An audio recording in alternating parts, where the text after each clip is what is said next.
Welcome to Luca and Miguel. Enjoy the video. You're starting with Control, sign in and open the exact Google form you want to disable. Once the form is open, click the Settings gear in the top right to reveal sharing and access options. Make sure you're the owner or have editor rights, because only owners can change link availability.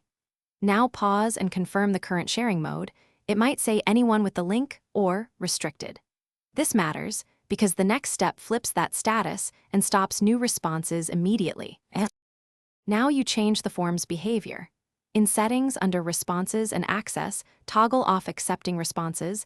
This prevents new submissions instantly. Next, set access to restricted so the link no longer grants entry to anyone who clicks it. If link sharing controls exist, turn them off. And while you're there, review collaborators and remove editors who shouldn't re-enable the link. Doing all three steps ensures the URL itself won't grant access, and that no one with edit rights can undo your changes.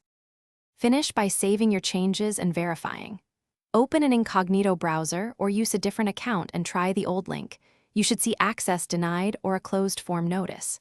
If the link still works, remove any shared copies in Drive or emails and revoke collaborator access.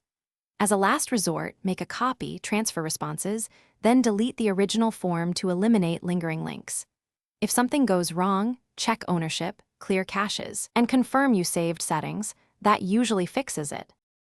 Thanks for watching and please subscribe. It's the best investment you'll ever make.